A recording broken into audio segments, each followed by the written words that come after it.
पैसा वफादार नहीं होता और पैसा किसी का इंतजार भी नहीं करता।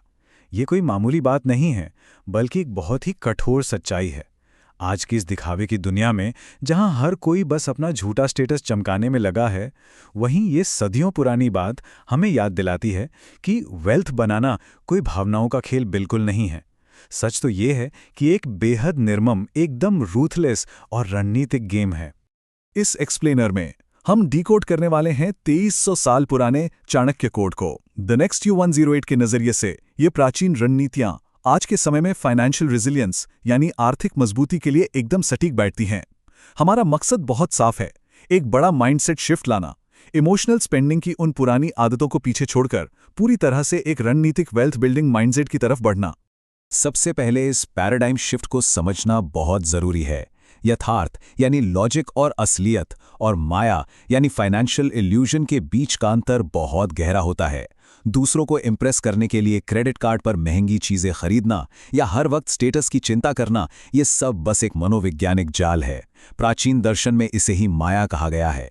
इसके विपरीत अपनी असली संपत्ति बनाना और हकीकत के धरातल पर काम करना यथार्थ है। तो चलिए फेज 1 से शुरू करते हैं।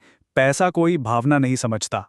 जब भी कोई फाइनेंशियल डिसीजन हमदर्दी, गुस्से या अहंकार में आकर लिया जाता है तो उसका अंत सिर्फ और सिर्फ बर्बादी ही होता है। चलिए सीधा पॉइंट पर आते हैं। नियम नंबर 1, पैसा निर्मम है। ये आंसुओं, बहानों या गरीबी पर कोई प्रतिक्रिया नहीं देता। अर्जुन की ही कहानी ले लीजिए। उसने एक दिन अपने दोस्त की परेशानी सुनी और भावनाओं में बहकर उसे पैसे उधार दे दिए। लेकिन जब अर्जुन को खुद पैसों की सख्त जरूरत पड़ी तो उसे क्या मिला?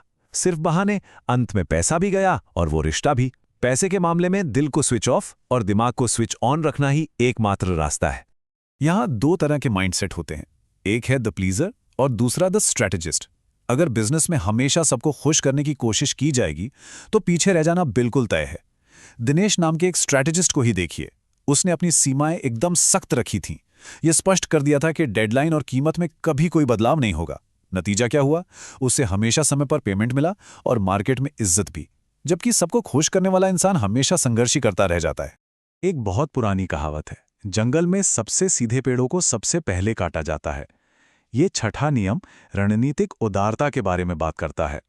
बिना सोचे समझे किसी पर भी संसाधन लुटाना कोई समझदारी नहीं है। इससे सिर्फ खजाना खाली होता है। बेतरतीब तरीके से देने से सिर्फ नुकसान ही हाथ लगता है। लेकिन सोच समझकर और कैलकुलेटेड तरीके से की गई मदद हमेशा बड़े साम्राज्य खड़ी करती है। अब आगे बढ़ते हैं फेज 2 की तरफ, परसेप्शन और रणनीतिक चुप्पी। ये दुनिया अंदरूनी काबिलियत को बहुत बाद में देखती है। वो सबसे पहले बाहरी वैल्यू को जज करती है। यही काम आती है गुप्त मंत्रणा, यानी अपने वित्तीय लक्ष्यों, कर्जों और अगले कदमों को पूरी तरह से सीक्रेट रखने की प्राचीन रणनीति। जरा रुककर इस बात पर गौर कीजिए। अपनी योजनाओं को समय से पहले दूसरों को बताने से सिर्फ रुकावटें आती हैं और लोग आइडियाज चुरा लेते हैं। इसके बजाय एकदम शांत और गुप्त तरीके से किया गया एग्जीक्यूशन ही असली वेल्थ बनाता है। सीधी सी बात है, दुनिया पहले देखती है फिर सुनती है। प्रोफेशनल दुनिया में नेगोशिएशन और अपनी वैल्यू तय करने के लिए परसेप्शन एक बहुत ही ताकतवर टूल होता है। अगर कोई खुद को सस्ता दिखाएगा और उसका काम अव्यवस्थित रहेगा तो लोग उसे सस्ता ही ट्रीट करेंगे। वहीं एक पॉलिश्ड और प्रोफेशनल प्रेजेंस हमेशा सम्मान और ज्यादा कीमत वसूल करती है। अब आते हैं फेज 3 पर, द डिसिप्लिन ऑफ वेल्थ। पूंजी को कंपाउंड करने और अमीर बने रहने के लिए एक धीमी लेकिन बेहद सॉलिड डिसिप्लिन की जरूरत होती है। अब इस सिद्धांत के बारे में जो बात सच में दिलचस्प है वो ये कि कैसे भगवद गीता का निष्काम कर्म आज के दौर में बिल्कुल फिट बैठता है। इसका सीधा सा मतलब है कि पूरा फोकस सिर्फ प्रोसेस और एग्जीक्यूशन पर होना चाहिए। तुरंत मिलने वाले एनालिटिक्स, व्यूज या शॉर्ट टर्म मुनाफे को एकदम इग्नोर करना होगा। आज के वो क्रिएटर्स या एंटरप्रेन्योर्स जो पहले दिन से ही वायरल होने या रातों रात अमीर बनने की सोचते हैं, वे बहुत जल्दी बर्नआउट का शिकार होकर खत्म हो जाते हैं। गरीबी और अमीरी के माइंडसेट के बीच का फर्क समझना बहुत जरूरी है। एक तरफ है इम्पेशंस, यानी तुरंत अमीर बनने की चाह में जुआ खेलना, जहां लोग रातों रात पैसा डबल करने के चक्कर में सब कुछ गवा बैठते हैं।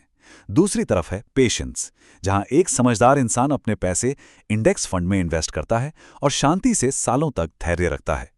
शॉर्ट टर्म खुशी का बलिदान करके कल के लिए इन्वेस्ट करना ही वेल्थ बनाने का असली और पक्का तरीका है। जल्दबाजी हमेशा गरीबी ही लाती है। अनुशासन के इस शस्त्रागार में 3 सबसे बड़े हथियार होते हैं। पहला, इन्फॉर्मेशन ही असली करेंसी है। लगातार किताबें पढ़ना और मार्केट ट्रेंड्स को समझना बहुत ज़रूरी है। दूसरा, नेटवर्क्स बनाना, क्योंकि अकेले काम करने वाले अक्सर पीछे रह जाते हैं, जबकि सही लोगों को जोड़ने वाले तेज़ी से आगे बढ़ते हैं। और तीसरा, मल्टीपल इनकम सेट करना। सिर्फ एक नौकरी या किसी एक ही सोर्स पर टिके रहना कोई सेफ स्ट्रैटेजी नहीं है, बल्कि यह एक बहुत बड़ा जोखिम है। और ये कॉन्सेप्ट एकदम शीशे की तरह साफ कर देता है कि जो बदलता नहीं वो खत्म हो जाता है। एक तरफ वो लोग हैं जो अपनी पुरानी स्किल्स पर अड़े रहते हैं, जैसे कोई फोटोग्राफर जो 25 साल तक पुरानी तकनीक पर ही टिका रहे और डिजिटल बदलाव को ना अपनाए। दूसरी तरफ वो लोग हैं जो डिजिटल इवोल्यूशन के साथ खुद को इवॉल्व करते हैं। समय के साथ अपनी स्किल्स को अपग्रेड करने से इनकार करना सीधे तौर पर अपनी फाइनेंशियल डेथ को इनवाइट करना है। ध्यान दीजिएगा, नियम नंबर 9, कर्ज गुलामी की जंजीर है। आज के समय में लाइफस्टाइल इन्फ्लेशन को मेंटेन करने के लिए ली गई ईएमआई एक बहुत बड़ा ट्रैप बन चुकी है। एक आम इंसान वो चीज़ें खरीदने के लिए कर्ज लेता है जो उसे बस दूसरों का गुलाम बनाती हैं। वहीं जो सच में अमीर हैं वो कर्ज का इस्तेमाल सिर्फ रणनीतिक तौर पर ऐसी संपत्ति या एसेट्स खरीदने के लिए करते हैं जिनसे आगे चलकर और भी ज़्यादा आमदनी जनरेट हो सके। और अब आखिरी हिस्सा, phase 4, the brutal reality. Finance के इस निर्मम खेल में किस्मत, फैमिली बैकग्राउंड या किसी भी तरह के दिलासा देने वाले भ्रमों को अब पूरी तरह पीछे छोड़ना होगा। यहाँ 2 तरह के लोगों का अंतर समझना जरूरी है। एक है द एक्सक्यूज मेकर, जो अपने रसूखदार परिवार और प्रिविलेज्ड बैकग्राउंड पर टिका रहता है और सोचता है कि सब कुछ आसानी से मिल जाएगा। और दूसरा है द एक्शन टेकर, जो बिना किसी बैकग्राउंड के अपने स्टार्टअप या काम को खड़ा करने के लिए रात के 2 बजे तक बिना थके मेहनत करता है। सच तो ये है कि पैसा कभी बैकग्राउंड नहीं देखता, वो सिर्फ एक्शन देखता है। पैसा भेदभाव नहीं करता, ये केवल निर्मम होता है। किस्मत उसी का साथ देती है जो कर्म करता है। इस पूरे एक्सप्लेनर का मुख्य निचोड़ बस यही है। संपत्ति बनाना शुद्ध लॉजिक, गहरे धैर्य और बिना किसी भावनात्मक झुकाव के लगातार एग्जीक्यूशन करते रहने का एक रणनीतिक खेल है। इसे इसी तरह खेलना होगा। तो अंत में एक बहुत ही गहरा सवाल छोड़कर जा रहे हैं। क्या वर्तमान में किए जा रहे सारे काम सिर्फ स्टेटस के उस झूठे भ्रम को पालने के लिए हैं, या फिर हकीकत